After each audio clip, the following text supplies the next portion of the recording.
Hi everyone, welcome to week 5 of research writing. Been a bit since I did a video update, so wanted to do that for you this week.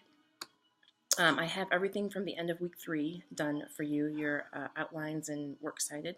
The next couple days I'll start working on what you just submitted as of yesterday, and your introduction and conclusion. And then take a look at or read the transcript for week 5, dealing with pagination, plagiarism, things like that. There's some the pagination might be even more frustrating than the works cited, if you can believe it, just because it can be nitty gritty.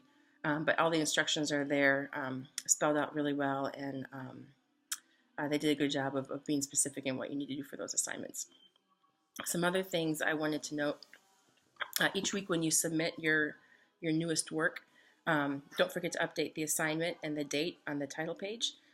And then I know that maybe I might not be able to get your work from the week before to you, like if I get it to you Sunday, because sometimes it takes a long time to grade some of these. If you're able to wait until Monday to submit your final work, great, because by then I will have for sure your previous works graded so that you can include those in the new work, because what you need to do is have each week, it's just a continuance, and you're adding to what you had before. So don't forget to update the assignment name and the date. And if you submit your work and I haven't gotten to the other things, you're not being graded on everything previous. You're only being graded on what is due that week. But just note to me that you didn't get to my other changes, because I'll still go look through everything else, but your grade is not based on that for that week.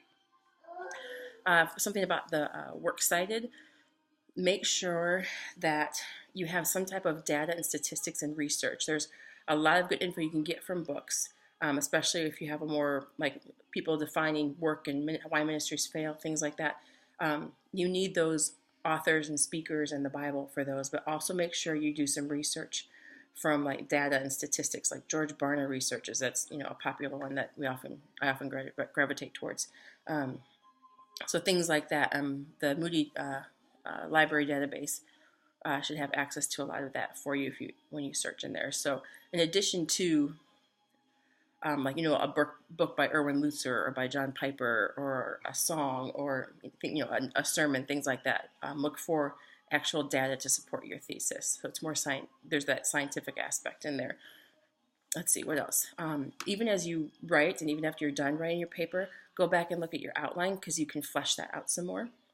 You can make it a little bit more detailed. It doesn't have to be like every sentence being a subheading or anything like that, but go back to your outline as you write or after you're done writing your paper to flesh your outlines out a little more, because you may take a different turn. You may look at your outline and decide to change course on something or add something. So always make sure that your outline represents accurately what is in your actual paper. A couple other things. I will be traveling for the next week and a half. I leave Thursday. I live in Elgin, Illinois. We're going to Ohio to visit my sister, and then down to Kentucky to visit my husband's parents for Thanksgiving. So I will still be working, grading, and available for email and everything like that. But just so you know, I will be traveling for the next week and a half. And then for next week, week 6, the week of Thanksgiving, there isn't an official Moody break or anything like that for us for the 8-week courses. So there's still your regular coursework that's expected at the end of that week.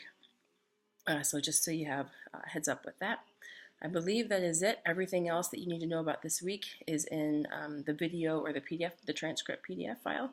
And I believe that is it. So have a great week, and we'll talk to you later.